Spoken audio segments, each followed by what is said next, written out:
You gramming? Yeah. Mike's gramming. It's doing the Instagram. It's not like we're filming or anything. Are you gramming about us filming? Yeah. Oh my gosh. So you're seeing this in the future or the past. Which one is it? You can go back to Gram right now and see this post. Ah. We'll be looking like this on it. 3, 2, 1, throw.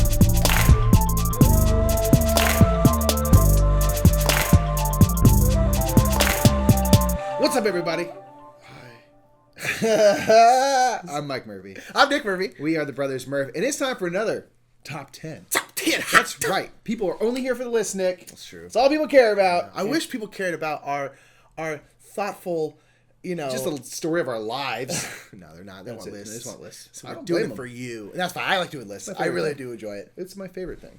What are we talking about today, man? Today we're talking about our top 10 underrated games. Now this was, we didn't know what to do for our next top 10. We had a couple different ideas. Yeah. And so we're like, you know what? Let's put it to Patreon. Let's let people on Patreon decide. Wait. So we threw it up on Patreon. We have a Patreon? We do have a Patreon, indeed. And sometimes we throw polls up there. We usually throw up like one a week. And this was one.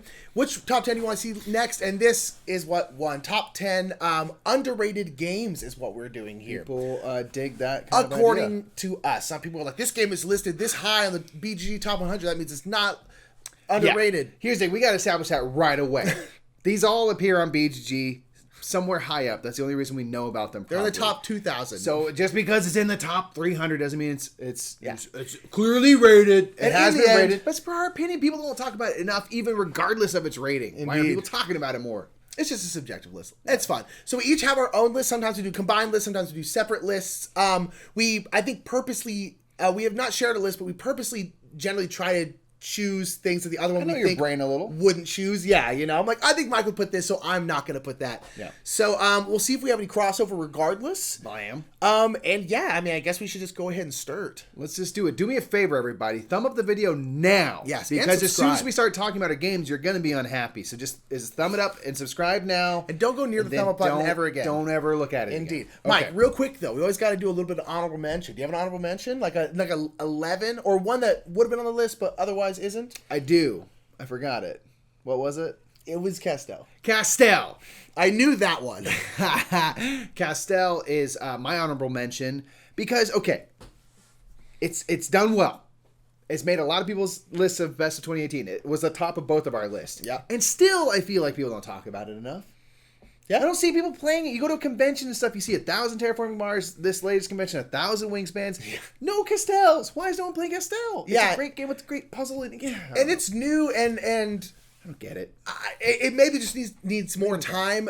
It's possible, but like, yeah, it just feels like it's on a lot of like reviewers and board game people's top 10 of like 2018, and yet I've seen, like we said, we've seen nobody playing it, nobody talking about it. So we're like, is it just us? Like, is it just all of us people who talk about board games who play this game? Like, we continually introduce people to that game, and I'm like, how's no one played this game? Yeah, it's weird. So I don't know. Very good choice, but What's your honorable mention, man? my number 11 is it's a game called Koleżka or Q.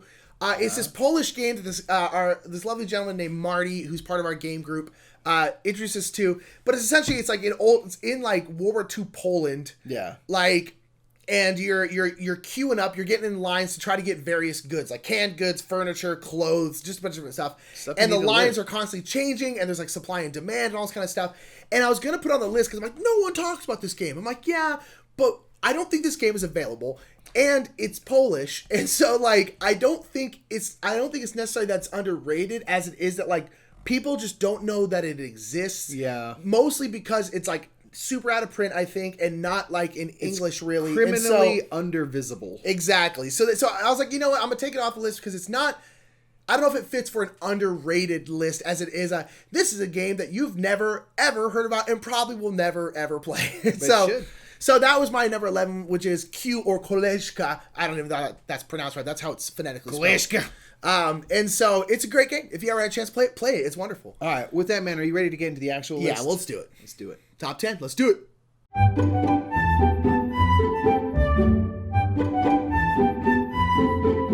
All right, fam. So my number 10 is it's kind of more of an activity game. It's like it's It's Klask, everybody. That's what it is. I don't know what's Like it's like a Talk dexterity. It's like, you know, Klask it's like is a good choice. like Yeah. air hockey on your table and stuff. Now, this is a game that's super fun.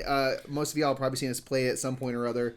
And I think it's underrated because, like, it's just so much more fun than it should be. This looks like something like Gator Golf. You know, where it's like it's a like, toy all right, that you would play like Crossfire from the 90s. You would play once and never play again. But like, I love it. I think it's like tactical. It's really fun, and you can get some like cool moves off, and it satisfies that kind of air hockey arcade vibe. Yeah. And I just get like super fired up every time we play. like, this is something that if the we don't particularly find interest in like tournaments and stuff at conventions, but there's like some big class tournament, I would play that 100%. That'd be so that's fun. fair. You know That's what fair. I mean? Like, I just get fired up off Klask. See, you always think of this game when I don't. Like, it was on your top 100 games of all time. Yeah, I man. didn't even think about it. I didn't even think about it for this list. Like, not at all. That's why it's underrated. People don't think about it enough, man. I guess that's true. Anyway, so that's my number 10 is Klask. It's just so freaking fun. It is. It is weirdly fun. I love it. So many ways to score. It's great.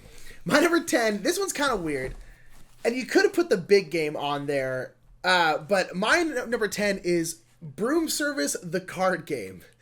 And so Specifically just the card game version. Although I think Broom Service is underrated as well. But Broom Service is a little older, and like I think people like it a lot. It's just not newer. Okay. But Broom Service, the card game. So Broom Service is a game by Ravensburger and Aaliyah, and it's by Alexander Pfister, who did like Great Western Trail, Mombasa, a bunch of different stuff. Yeah. Art by Vincent Dutrait. It's great looking. It's the only good looking like Aaliyah game ever. Because they do like Castles of Burgundy and Carpe Diem, which look like straight butt cheeks. Yeah. So it's a game where you're playing these witch cards, and then you're essentially trying to go around to different parts of the board and get a whole bunch of different potions and stuff. So the game, there's like two cruxes of the game. It's like playing the witch cards and then the board stuff. And Broom Service, the card game, takes away the whole board stuff because it's just a little card game. Yeah, it's not like pick up and deliver. Yeah, exactly. That's what it is. It's pick up and deliver. And it's just like the playing the witches part, which is, in my opinion, the best part of the game anyway. Mm-hmm. And it's such a fun game. And it's basically how it is like everyone has a hand of like witches. There's different kinds of witches, like snow witches and herb witches and sun witches. Berry witches and sun witches, all these different kind of witches. It's charming. It's great. And so each turn you're going to pick 3 witches to play, and then everyone is secretly going to choose 3 witches to play, and then whoever's starting then has to then play one of the witches. So if Mike then plays a snow witch, then everyone around the table, if anyone else chose a snow witch, they have to play. It's like trick take. You got to lead and you got to follow. You have to, exactly. And so basically you make all these plans like, okay, I'm going to play the night witch, then I'm going to play the snow witch, then I'm going to play the berry witch, and then Mike plays his berry witch first, and I'm like, now I have to play the berry witch first. I was like, I didn't want to do that. And it just messes you up in the most fun, interesting, just delightful way. There's like a press your luck element too in playing the players, because there's the whole thing of I can play this witch brave or cowardly. Yeah. If I play it cowardly, like you're going to guarantee get 1 potion. Yeah. That's not very powerful. You need to get a lot more potions and able to score the various scoring things. So you're inclined to play brave, but if you play brave and then anyone else after you has a witch, whether or not they play brave or cowardly, that card is nullified. Gone. So it's just like, when you're like, I'm pretty sure no one else has a water witch. I'm pretty sure. But you don't know. You don't know, and that's the thing. And so, like, it takes that part of Broom Service, turns it into a little card game, makes it super quick. I mean, it's super quick. It's really like 10, 15 minutes tops. And it's just delightful. And, like, I just don't know if anyone knows that there's, like, a card version of this game. But there is. And it's great. And it's super cheap because it's, like, this tiny little game. So it's, like, 10, 15 bucks. Pick it up if you see it. It's lovely. I love Broom Service, the card game, and Broom Service. Both probably could have been on this list. But my number 10 is Broom Service, the card game, because this is delightful. Because it's underrated. Yeah, it's delightful and underrated. Let's do number 9. Let's do it.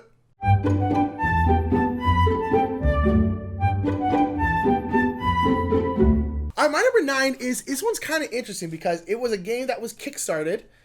And it did well. It obviously funded, and they did like 2 different Kickstarters for it. And that is a game called Xenoshyft, which is by Kuman or Not. It's one of their or not games. Xenoshyft is they did 2 different standalone versions of it, both of which did like fine. Xenoshyft Onslaught or something? Yeah, Onslaught's the original one. Dreadmire was the newer one. They're basically the same game with kind of like Zombie Side, where they come out with the exact same game a billion different times. It's like that, but the game is really fun. So it's a deck building game, a cooperative deck building game where there's these kind of like Starship Troopers types giant bugs that are trying to attack your base, and you're playing, your cards deck builder style, trying to fend them off, and it's super hard. Super hard, but really fun. But the game is great for two reasons. One, it's just a great deck builder, but you have a big slew of cards that are new cards that you can buy, bigger suits, bigger like guns and all this kind of stuff. Just very Starship Troopers-y and stuff. Yeah. But one cool thing is like when you buy a card, you get it right away. It doesn't go to your discard pile, then have to shuffle through like most deck builders. And that's just kind of nice because that's a little bit different. Some games do that, but it's always nice when it just changes the same mechanic up a little bit. But this game really, really emphasizes cooperation.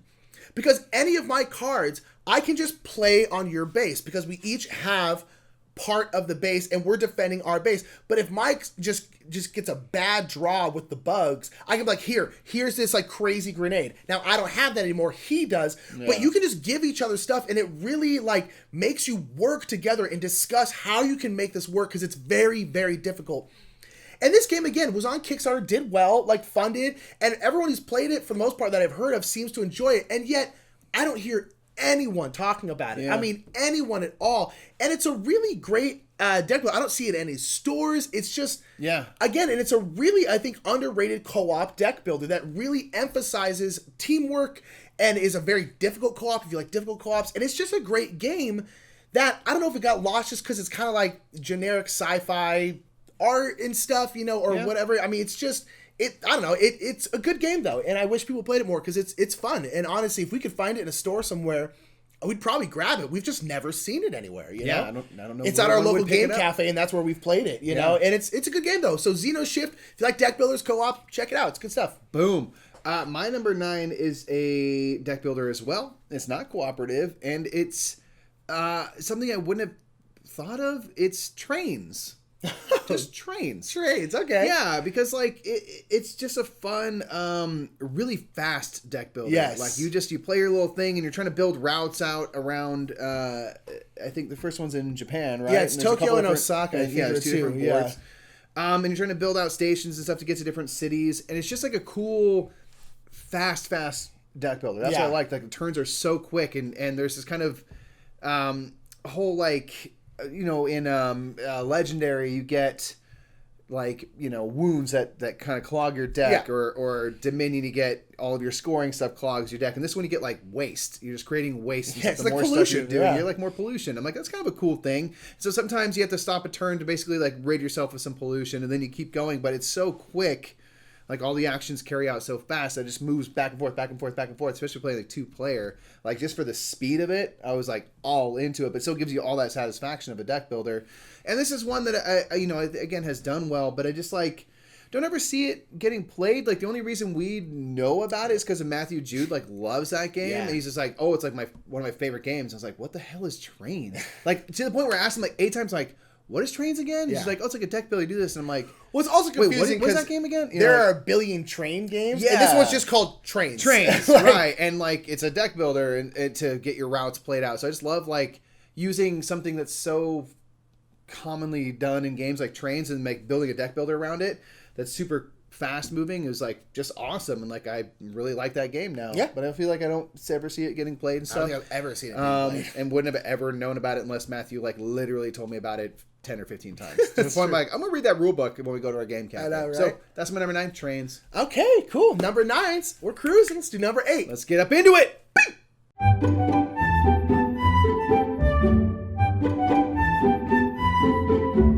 So my number 8 is a cooperative game by Yellow, and it's in the Cthulhu mythos. That's kind of a fun, interesting one that also goes like slightly toward party games.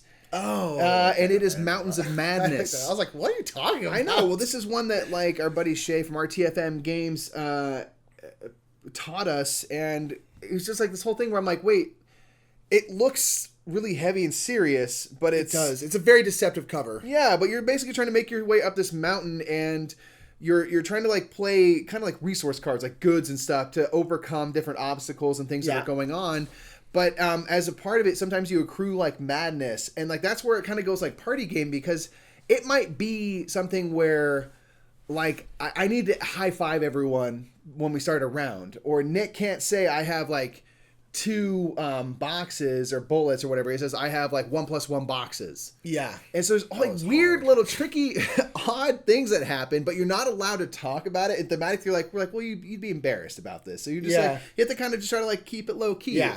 And so it's just like all of a sudden it gets weird where you're like and you're under a time limit. You have like 30 seconds to try to get stuff onto a sled basically to kind of overcome this obstacle. And you just get like all this weirdness in there, and it turns into a super fun, funny game. Yeah. But like it's not just a party game, you know what I mean? Like it actually incorporates these elements into a nice, fun co-op experience. So you kind of get like a little bit of everything with it, and I really dig it. And like it's in the kind of Cthulhu world and stuff, but it's not just like, oh, there's a big Cthulhu minion, you got to fight it. You know, it's kind of actually dealing with like, what if you're just a boots on the ground person and you start to go like a little bit silly halfway up this mountain?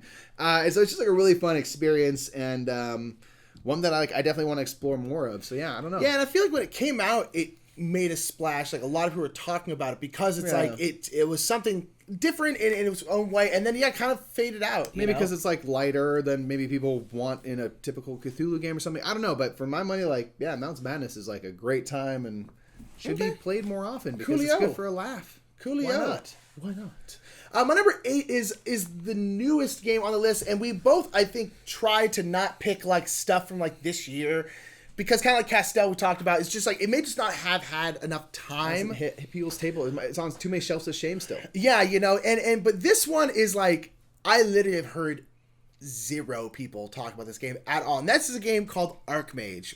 This is a game by Starling Games, who makes like Everdell, and that's like their big hit. And this is a game where everyone is a mage, and it's got like kind of an interesting tech tree in terms of you have your own little like board that has a bunch of spheres of magic. There's like will and nature magic, and death magic and blood magic and all these different kinds of magic, and they all have these different spheres, and each kind of magic has different spells attached to it.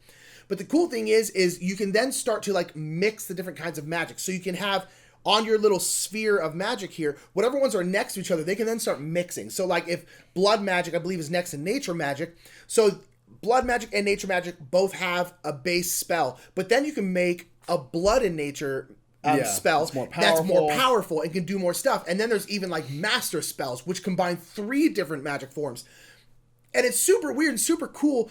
And so you're building up these different kinds of magic, and then you're like learning new spells and like losing old spells, because sometimes to get a new spell you have to like unlearn an old spell. But then on top of that, there's like a whole area control board, and the way you get the different relics, which is how you power spells, is by getting area control on this board. And it's really great, and it's Starling Games, so it looks beautiful. The production value is outstanding. But like this came out at the same time as Everdell, and I think it just got outshone by Everdell. Everdell splashed on super hard and stuff like that, and everyone talked about it. And it's like I don't think anyone else even noticed that Archmage was around, and like we ended up getting it and Everdell, and I like Everdell a lot, but it's like this one I feel like went super under the radar, even though the fact it's new and maybe it just needs time. But I just feel like since like I've never heard anyone talk about it ever except for us, and I'm just like, does anyone know this game existed? And some people do, because it was Kickstarted and the Kickstarter met its goal. They did an expansion for it which met its goal. Yeah. So like people out there know of the game, but like I don't ever see like it posted anywhere. You know, we've introduced a lot of people, and like people who like know gaming, and all of them have been like, I don't even know what this game is, and I'm like, yeah, I know, no one does. And it's a great, fun, interesting game with the mechanics and the area control and the magic stuff. It's super fun. If you see it, give it a shot. It's great.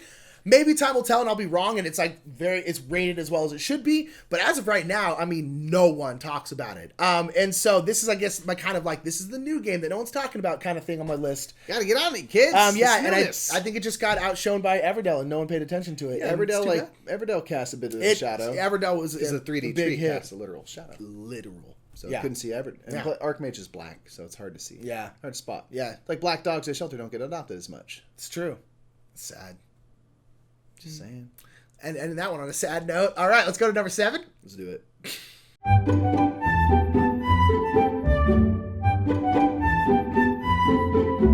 All right, number 7. My number 7 actually was mentioned by Mike, I think last one, and that is actually Trains, which is interesting because I put this one on there. I was like, oh, Mike's never going to think of this one. Same. And yeah, so Mike talked about it a lot. There's not much for me to say other than the fact I think it just looks boring. And that's the problem. It looks boring as hell, yeah. It's just named Trains. Now, keep in mind, there's another game called Planes, and there's another game called Automobiles. I think this is widely regarded as the best one of the 3. Okay. But yeah, there's Planes, Trains, and Automobiles, which is the point. One thing I like about it, though, is it's like modern-day trains. It's like light rails. Trains and bullet trains. It's not like old-timey trains. And it's set in like Osaka and Tokyo, and I think there's other maps. And the game's gotten a bunch of expansions. But it's great, and but even the map itself doesn't look great, and you're just laying out cubes. It doesn't look great, but it's really fun. So I'm not going to go into it a ton because Mike kind of already said everything for it. But it's a great game, very fast deck builder. That's kind of cool because it's modern trains, and it's lovely. I don't know anything about planes or automobiles, but check out Trains because it's good. And the speed of the game reflects the modern trains that they're using, fast moving trains.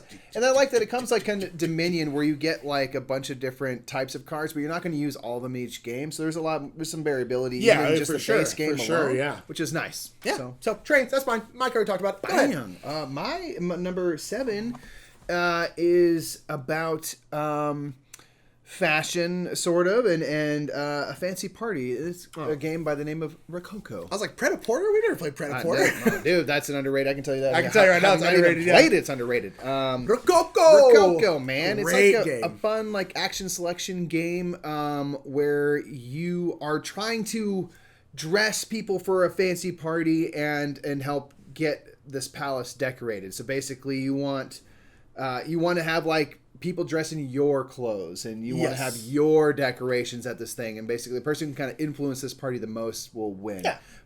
And so it's a fun game where you have these different cards that have different kind of levels of workers, and based on that level of worker, you'll have certain actions available to you. So the master worker can kind of do everything, but if you're an apprentice, you're not going to make a dress you're an errand boy, or a frock for the king. Yeah, go ahead, not lop his go head pick off. up the silk, errand boy. Yeah, that's exactly. more or less what so the errand boy kind of does the lower end work. And so it's a fun thing of ooh, should I wait for my master? Because once you use him, it's going to take a couple rounds before you get him back into your hand. It's a bit of deck building, a little bit of deck building because you can hire some people. And it's just a fun game that is moves pretty quick, and it's just the action selection is really engaging. Something I really quite enjoy, and it's fairly simple. Once you get down to it, the first time we played it, we thought it was really complicated. We went back and replayed, and we played more games of that type, more worker placement games, more action selection games. And then when we came back to it, we're like, oh man, this is really accessible. Yeah, actually. it's not bad. It's medium weight, but on the lower end, it's it's not too bad at all. Yeah, so it's just a great game that I don't think gets enough love because maybe just Rococo and based off the cover, people don't know what it's about. Yeah, and maybe that's just not a theme that it's gonna be as engaging. Preparing for a party. I feel if that game came out now, it might hit harder because we are, it seems as a hobby, more and more interested in themes that we don't already have. Yes. Whether or not that's what your passion is. Wingspan's a great example. There's no one I've heard out there who's just finally I've been a birder my whole life. Been a bird watcher forever. No, but people are down because this is a really cool different theme. Why not, Yeah, so I think Rococo, maybe we'll get more play in the future, or if it came out now, it would get more love. But that's my number 7. I also think it's out of print, which doesn't help. This was going to be on my list. I decided not to put on because I figured you were going to put on your list. So. Underrated, fam. Yeah, underrated. Indeed. So that was number 7? Yeah. 7. Let's go on to number 6.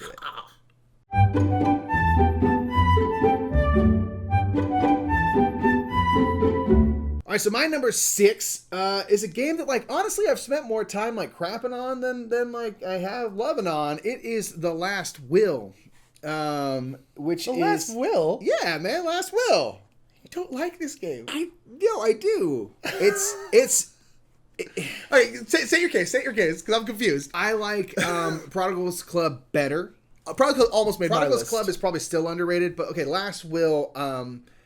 has some fiddliness to it. It's not as fiddly as we all make it out to seem, though. It honestly is not. No. It's just weird with if you do this, you get 2 actions and 4 errand boys, and this and that you do. It's just weird in terms of how they said if you do this, you get this many. It doesn't seem to make much sense. But the theme, what's going on in that game is so incredibly original, where you're trying to like buy overpriced houses and sell them when the market crashes, and you're just trying to get rid of all of your stuff, all the things that then they take into Prodigal's Club and kind of expand upon.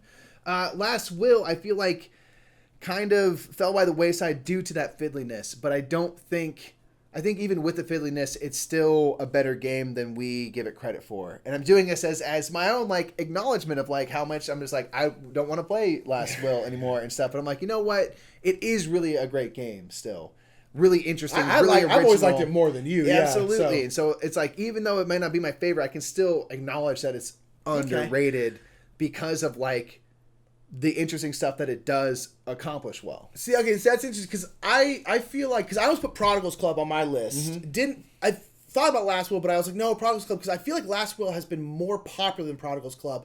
Although I think it's because it came first. Yeah. And so Prodigal's Club, I think people overlook probably for that reason. They're like, Last Will wasn't my favorite. So that's why I personally feel like Prodigal's Club is a little more underrated. But like that's all totally fair though. Sure. So that's why I was going to put Prodigal's Club. I just think that all of us, like, you know, I know like in our little circle as we talk, we fixate on like the fiddly parts. Yeah, totally. But for sure. Okay, that fiddly bit is just like this tiny part of what you're doing. So I'm like, okay, the rest of the game is awesome. Like, play Prodigal's Club. Yeah, I mean, yeah, probably play Prodigal's Club, but I think that's fair. I'll take it. I like it. Yeah. So we've maybe overblown a little bit the fiddliness. Okay, I'm down. I'm down. If you disagree, thumb the video up, fam. That's all I'm saying. Thumb the video up if you disagree. Oh. What's yours, man? What is 6? 6? All right. Number 6 is a game that has been, it's been supported by the company. It's been popular. People like it. But not enough people like it, and that's the Networks. The Networks is great. Yes. It's my number 4 game. I love the Networks. And it's been popular. It's done. It was a successful Kickstarter. It's been supported by Gil Hova and Formal Ferret Games with expansions and stuff. People seem to like it. But like on BGG, if you're going by that ranking, which I don't think is necessarily a fair ranking to judge things by, because again, this is a subjective list, but it's like in the 500s and stuff, which is still good. But it's just like, this is a game that is so good. One, it's a theme that like, again, somehow it's a theme that never gets used, which is like TV and movies. Yep. And then like on top of that, the game doesn't feel like any other game I've played. So the Networks is a game where you are everyone's running their own TV station, and you are drafting different shows, and then you're drafting different stars to be in those shows, and then drafting ads to put on those shows to generate money. But the cool thing is all the shows, for the most part, degrade. So like when they start off, they get a certain amount of viewers. Viewers are points. And then usually in the second season, they get more viewers. And then each round, your things go down a season. Like all shows, it can only ever be on the air for so usually long. First season's okay, second and third season tend to be bang-a-rang, and then it starts to like drop. Yeah. And so it's one of these, you're constantly having to like find the right time to switch out shows in your networks to make sure that your network stays relevant, stays hot. And there's all these different things that you can do, and it just doesn't feel like any other game. Yeah. It has, normal mechanics of like drafting cards and like things getting better or worse as time goes on. But it's just, the whole thing comes together in this amazing, awesome package that that has a unique theme, feels unique in terms of the way it plays. And again, like, I feel like it came out and people were like, oh, this is cool. And that was like it. And then like, no one else really talks really about it. Fun and funny. Like, it has like a great sense of humor with all of like the parodies of TV shows that we know, and they're all reflected in the game and twisted up in weird ways and stuff. So like it's like also just doesn't take itself too seriously. So like, great, you made an awesome game and like it's fun. Sweet. Yeah, it's just outstanding. And like again, like it's done well, so it's not like it's like no one has ever heard of it or played, but it's just like this should have done so much better, and it should be so much higher in every list ever. It's just so good. And it's also my favorite solo game. It has a great solo game to it. It's just, I love the Networks, and I wish it was appreciated more. I'm sorry. It's underappreciated. It's underappreciated. How dare they? I said it. Boom. All right, that's number 6. First half done. Second half coming. Let's do it.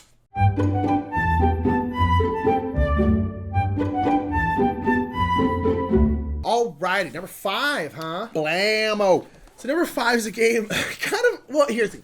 I was going to say we crap on this game a lot. We don't crap on the game, we crap on the components. And that game is Vegas Showdown is my number 5. This is a game that everyone who plays it is like, that game was good, but man, it looks ugly. Boy, is it terrible looking. And if you know anything about it, you know that art and components mean a lot to us. It's a very big part of gaming to us, and this game is But despite that, it's man. such a good game, and I honestly think that if it just got a reprint with better stuff, it would be a big hit, and it just isn't. But even then, the game itself is great, and I think a lot of people don't give it a chance because of the fact of the way that it looks, and everyone kind of hears this like horror story about like it's a good game, but like man, it's just terrible to play. I thought with the way it was looks. like, I thought it was like, okay, like come on, you guys need to hush with that. And then I finally got to play it, and I was like, oh no, it's real bad. Like creased pieces of paper as your player board. It doesn't even lay flat. And I'm like, what? Who approved this? This is the most, especially because like Las Vegas is so glitz and glamour and overblown. Right? I'm like, this is like old like town you should be Vegas? designing an like, office building like with this, with the way it looks, which is fine. But nonetheless, the game is great. It's a bidding game where everyone has their own casino, and there's a bunch of different tiles out on the main board that's going to be like a fancy restaurant, a fancier restaurant, slots and like table games and like, sports betting and all these different tiles that can then upgrade into different tiles. And you're essentially bidding on the different tiles that you're then putting inside your casino / hotel. One side is hotel, one side is casino. And so you are just placing these tiles and you're trying to make this network of stuff and trying to score points. It's a pretty basic bidding game, trying to get tiles and stuff, but it works really, really well. Totally. And I really like it a lot. And I wish people played it more and gave it more of a chance.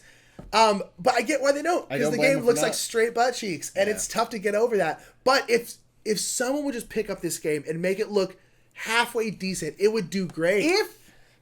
And they even have like Vegas Deluxe, which is a joke.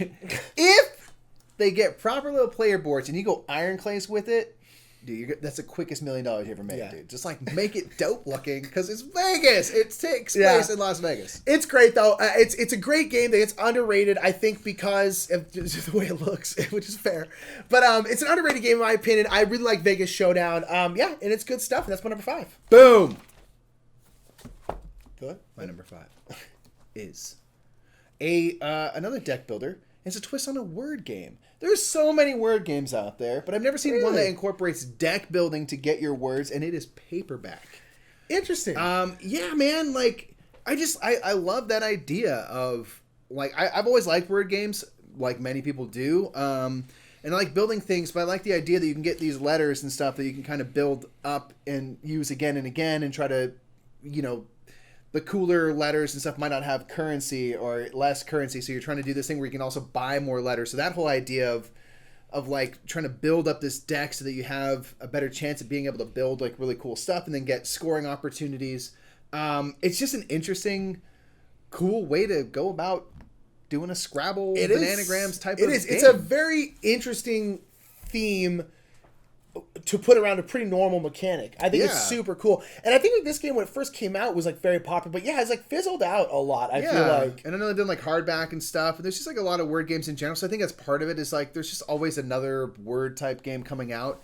But it's just one that's like really stuck with me. And I've really enjoyed every time we've played it. And I feel like we should talk about it. I agree. Of the word games, I really do think it's my personal favorite. Yeah. Like, and it's just like, it's really great. It totally is. It deserves. I mean, it's gotten a decent amount of love, but it deserves more. It's a really outstanding game. Yeah, deserves more, man. That's the whole point of this. That's list. What I want is more Paperback love. So go give some love to a Paperback today. Well, that's no, you can't. Go, anyway, if it's your Paperback, you bought it. Paperback, you do with it what you will. Do Who am I to judge? All right, let's go into number 4, man. Okay, let's do number 4. Blang.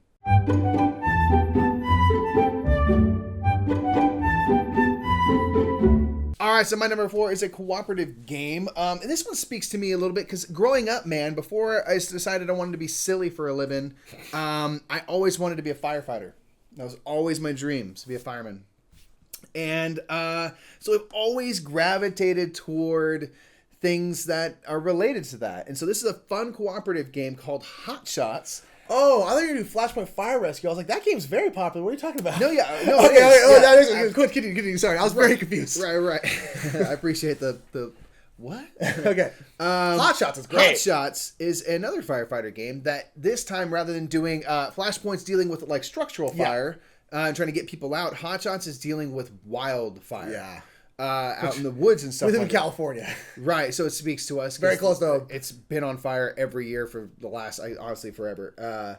And Hotshots is all about working together to try to contain a wildfire, which is incredibly hard to do. Yeah. And this game incorporates things like the wind and which way it's going to blow fire, and building kind of like breaks, right? Like fire breaks and stuff like that. And just the interesting thing of like, we have to let this area burn. Yeah. It's okay, because you have all these hexagonal tiles that build out your kind of area, and that you can arrange them different ways for different experiences. And so if you're playing it well, you can kind of coordinate certain areas to burn, which is realistic. That's what they do. They deliberately let certain areas burn, let things move this way to stay away from over here. They might go out and like burn something prematurely so that it will create like a fire break.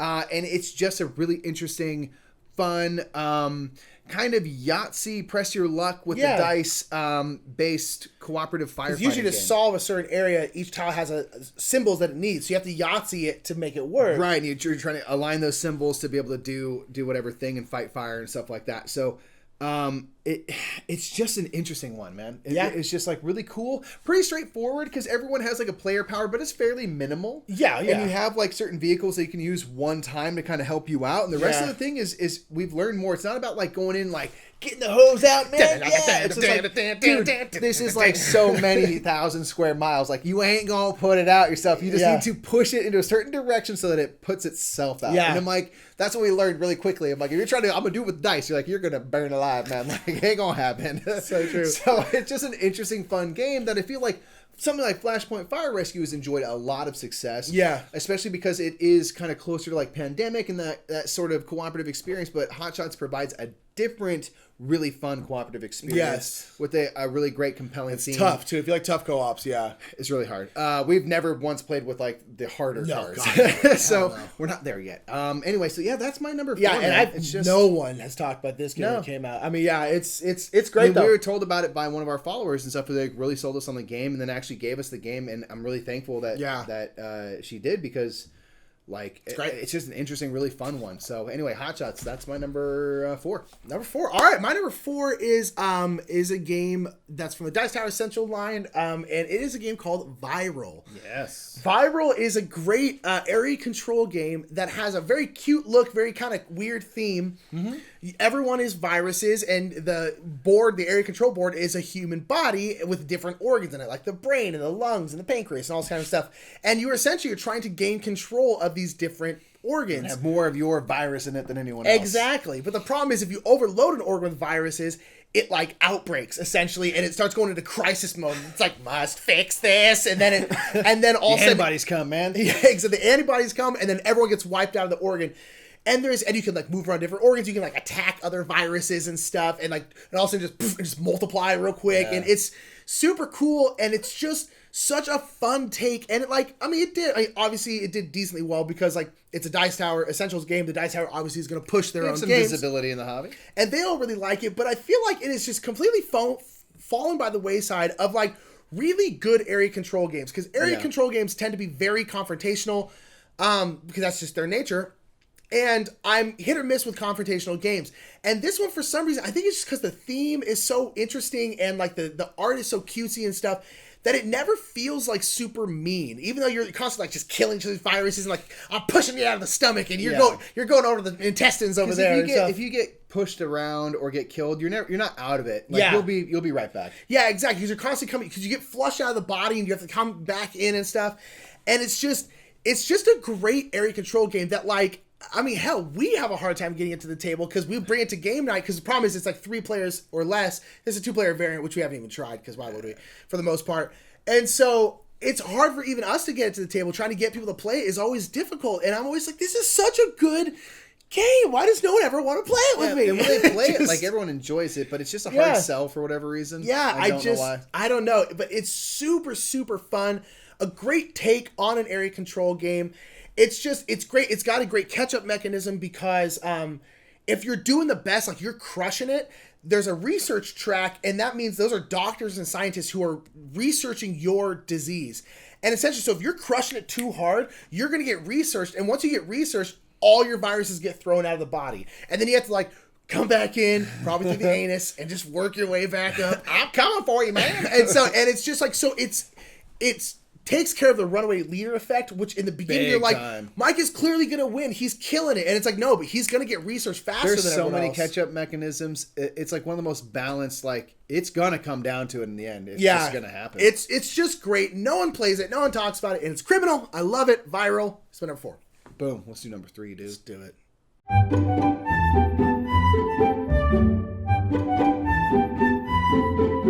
Alrighty, we're on number 3, top 3. Let's Get go this for it. thing. My number 3 is a game by Yellow, and is a game about art. And it is called Kanagawa. It's a Bruno Katuki game. Love Bruno Katuki. Brooks and Katukes. Brugels and Katuckles, man. He's just great. And this is a great game about Japanese painting. So you are all, I guess, students, apprentices in a Japanese master's painting studio, essentially. And you are learning how to paint landscapes. And it's got this beautiful look to it where you have this cool, like, bamboo board that, like, did not need to exist, but totally does, and it's great. Just holds tiles. And you're essentially drafting different cards that are landscapes, different kinds of landscapes, mountainscapes and like seascapes, and like that kind of different stuff. And you're drafting those and you're putting them into your painting. But each kind of painting, you need to have the ability, the knowledge of how to paint it. So you need to know how to paint a mountainscape. You need to know how to paint a seascape. So on the bottom of all those cards, there is essentially the abilities, the know-how of how to paint these things. So when you draft a card, you can either decide to paint it, or you can decide to learn that kind of painting. Put it into your studio, essentially. Exactly. Put it in your studio as kind of knowledge. And it's super interesting where the board where you draft the cards has a couple different columns in it. So cards will come out, and then the first person has to either take one of the columns or pass. Now, there's only one card in the column at this point. So a lot of times everyone passes. And then if someone decided to take it, they would take that whole column. At this point, it's only one card. And then they're out. They can't take anything else. And then they would fill in the second row of the column. And then again, you have to pass.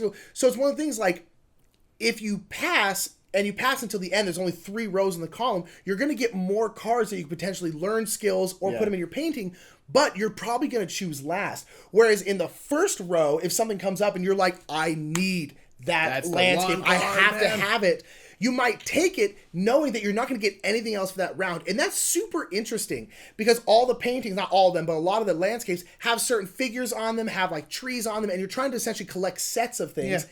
And it's just lovely. And this game went like super under the radar. It's absolutely gorgeous. Yeah. And just like, kind of like, people were like, cool, it's pretty. And then that was like it. Yeah, and then it's good too. And it's great. And it's just really, really wonderful. Kanagawa was a great game. If you like Bruno Katala games, medium light games kind of thing, it's just wonderful. It's beautiful. It's got a cool, interesting theme, interesting mechanics. Check it out. Kanagawa is great and it's super underrated. And it's my number 3 because I love it. Splang, dude. Shaplang. My number 3 is pretty far to the opposite of that. You have a small, cute little art game. I've got a big minis game. It's an all versus one game by Simon. This had a big old Kickstarter that they, to be perfectly honest, f***ed up royally. But it's okay. This game is The Others. Because they made false promises, man. They're like, there's the 7 deadly sins. Oh, you only get 2 of them in the base game, which is horrible. To be fair, they did change the name to just The Others. The original name was The Others, the 7 deadly sins, but you only got 2 of the sins in the box. And they originally just changed to The Others because people lost their minds over it. They fixed it. So they did remedy that. I feel like I think it kind of hurt it a lot, to be honest. I really do. The Others is a one versus all game where if you're the other, you're playing someone that is basically one of the 7 deadly sins. Yeah. So you might be sloth, or you might be gluttony and wrath and stuff. And based on who you choose, you're going to have different abilities, ways that you can affect and manipulate the other side, the other players. And so it's just a super interesting game to be able to, like, if you have all 7, like, get, these way different flavors. Even if you just said y'all are always going to be those people, I'm going to play this one, you can get all these different plays through and they're going to be really different. And then if you're on the other side and you have all your teammates and stuff, it's a pretty tough task to overtake the other. Yeah. So what you can start to do is you can kind of basically beef yourself up by dipping into corruption. Yeah, corrupting yourself. You can corrupt yourself to become more powerful, but that also makes you more susceptible maybe to like what this person can do to you, and you can kind of like fall by the wayside and stuff. So it's like this interesting, fun, cool like dudes on a map board game that I feel like is just not talked about, partially because like probably the price point of it's going to be high, but then also like they did kind of like mess up with that very initial push, and they fixed it and all that. But I was just kind of like, I remember when I heard about that, I was just like, that sucks, dude. Yeah. Like, and then that was before they changed the name. Yeah, because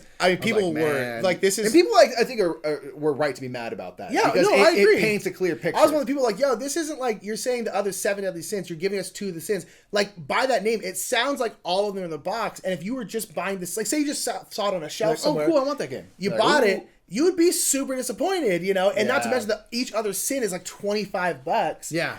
And this also, one thing I think hurts this game, at least in retail, is like the Kickstarter, getting on the Kickstarter was killer because all the stretch goals were like the other sins. So if you got the Kickstarter, you ended up getting everything. Yeah. But if you're at retail, you have to buy all the other sins. And it's like, it's just one of those things. The value of the Kickstarter was astronomical. Yeah. It really was. It kind of like in my mind was the only worthwhile way of getting this game. Kinda, yeah. Because like the price point, It's somewhat expensive, yeah. reasonable, and it was expensive anyway. But you got a lot for your bang for your buck. And so the reason I put it as an underrated game is because like it is a really cool game, despite a lot of those faults and stuff. But the faults aren't the game itself. Yeah, no, totally. 100%. It's more the other things around the game. The game itself is super solid. So I feel like people don't talk about it or don't play the game because the access is going to be limited, but it is a really cool game. Yeah. So anyway, that's my number. Interesting, cool. 3 is the others, and yeah, I had interesting reasons for doing it. No, I like it. I like it a lot. Yeah. Yeah. Cool. Number 3. Let's Go do number 2. Oh, because we were thinking the same thing. We were.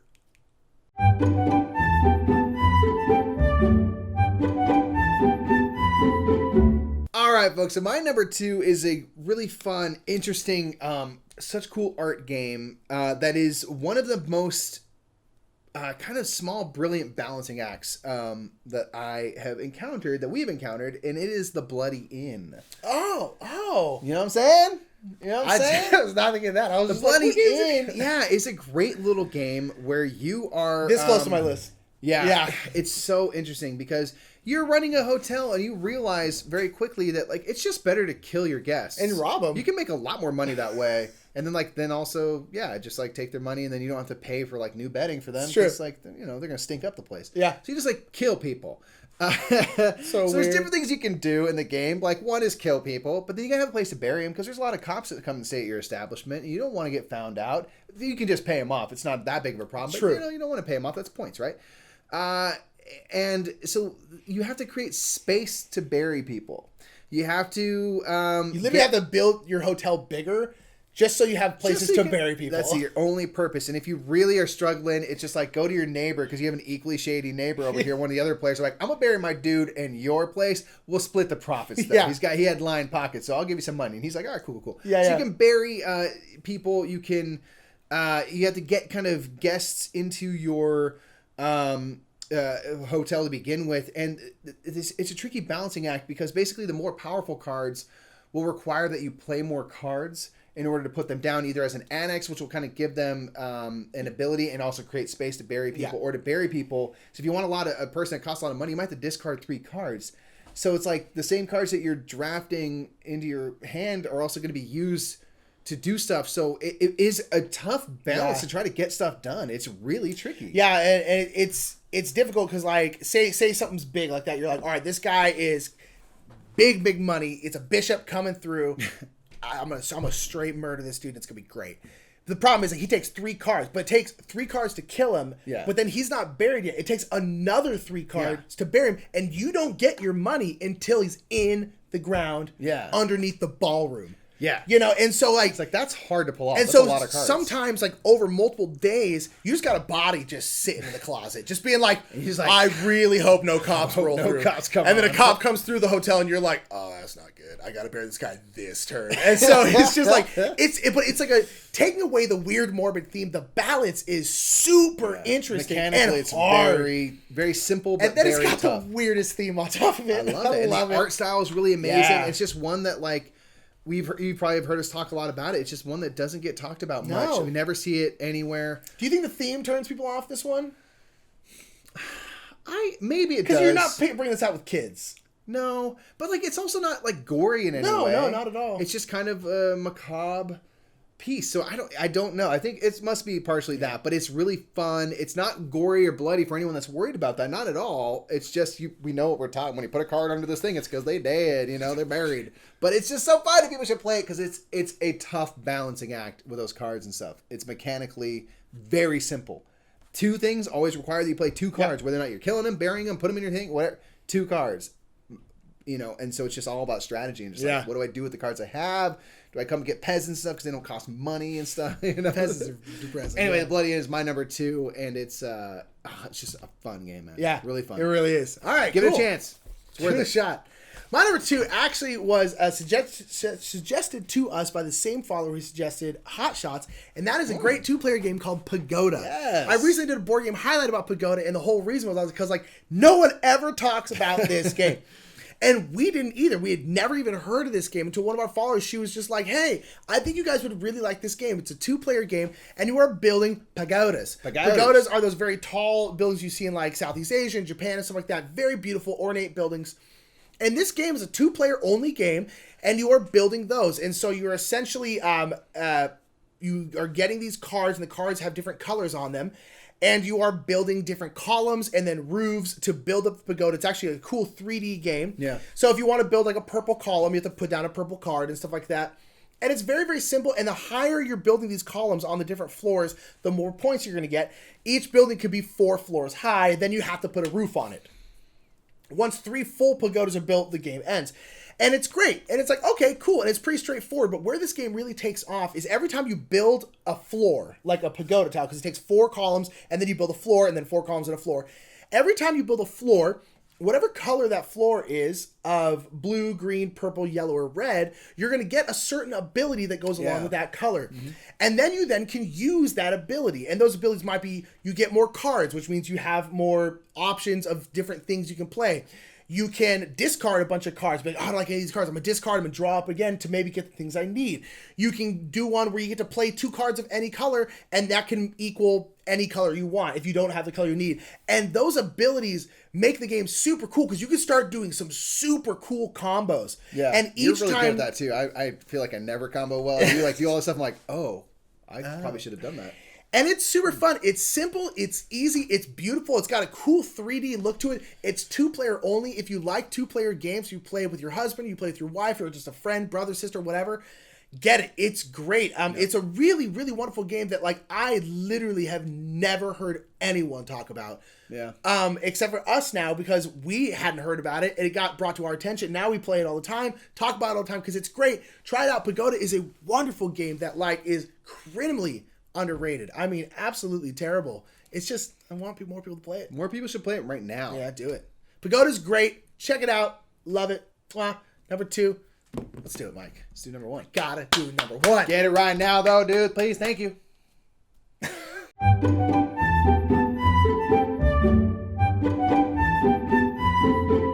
My number 1's the number 1. Is it the number 1? Yeah. The number 1. Okay. What's your number 1, though? My number 1, you probably know if you know anything about us. I'm surprised it didn't come on your list. I'm guessing you didn't put it on your list because you assumed it was mine, because I don't think it's going to be your number 1. My number 1 is Histrio. You know it was coming. It had to be on someone's list. Had to be. Histrio is the most underrated game ever. It's so good. Histrio is another game by Bruckles Katuckles, Bruno Catala, if you aren't cultured like us. And so it's a great game where you are putting on a play for the king, and the king's mood is constantly switching between whether the king wants a comedy or a tragedy, and you're going to these 8 different cities, and you are trying to get different actors and actresses to be in your troupe, and the actors and actresses are either comedians or tragedians. That's it. And so whatever the king wants, if the king wants a comedy, you got to make sure you have more comedians than tragedians, because then you're putting on a comedy. It's very simple, but it's a simultaneous selection game where you are selecting which city to go to. And if 2 people go to the same city, all the cards that are there that you would then draft into your troupe go away. Yeah. And no one gets them.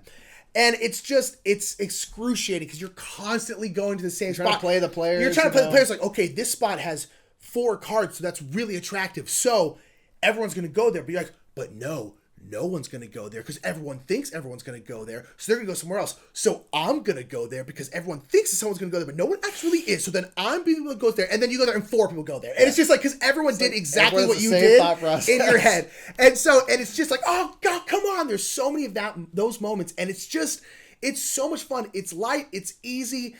It's so good. And it's so beautiful. It's by Bombix. So it's just gorgeous. Production value off the charts. It's so wonderful, and no one plays it. It's us and Z Garcia, and that's it. That's it. And it's just lovely. You've been around it all. We talk about it constantly, and I'm so sorry that we bring it up all the time, but we do because it's just one of our favorite games, and it's the most underrated game in my opinion. It's just great, and I love it. Histrio, I'm done. Boom. I'm just beginning. Well, I'm curious of what I don't think it's Histrio because I feel it's like not because I figured you'd put it on your list. Yeah, so I was like, it can't be Histrio because it's legally in this house, Nick, but it's not behind you. Okay, my number one, I'm putting on the list because so nervous. I think it's had a big impact on the hobby, and I think it's important that we recognize that. Trust you at all. It's not Monopoly. Don't worry. It's Talisman. All right. What? It's an underrated game. You hate Talisman. I do. But it's underrated. Just hear me out. All right? Listen. Talisman is important for... Nick, now, Chris, let me say my piece. Talisman is important for the reasons that I hate it. What? It's... Think about it. Think about this. It goes on too long. Yeah. It's just roll and move. Yeah. You make very basic decisions, but really who cares? You know what? You know why that's good? It's familiar. Yeah. Generic fantasy. It's familiar. It serves as a conduit into the hobby that we all live in. It can be a bit overwhelming, all this business back here. So let's boil it down. It's going to look sort of like Lord of the Rings. I've seen Lord of the Rings. You're going to roll a couple of dice and choose a direction to move. Oh, I've done that before. I rolled dice in Monopoly. I got doubles. Does that matter? No, not really. I want to just be able to do a couple things. It's kind of take thatty. That's familiar. I remember sorry. Boom. Sorry. You know what I mean? It's familiar. And that is why it is a good gateway game. It helps people who are apprehensive. It got me here. It helped get me here, man. We got that game because I was like, dude, Talisman had this really fun experience and stuff. And at the time, I didn't know any better. But that's okay. So we need to recognize it as underrated, but not for the reasons that you think, because the game is terrible. But for the purpose it serves, it's brilliant. It's bad on purpose, man. Think about it. Let me know in the comments below if you know what I'm talking about. Throw it down. You wouldn't want to make it more complicated than that. Okay. I just disagree, saying. But okay, I'll let you have it. I'm just saying. It's not Am a I joint wrong? list. Yeah. I thought about this for a while, man. You did. It's underrated because it might be the perfect game to get people into the hobby. It might be the perfect first step game. It might be. If you haven't played a game since you were 11, Talisman is the beginning. Then you go to Catan. Then you go to Pandemic. You burn Catan. You burn Talisman. You get them out of your life forever. Play Dominion once, then move on, burn that game. It's true.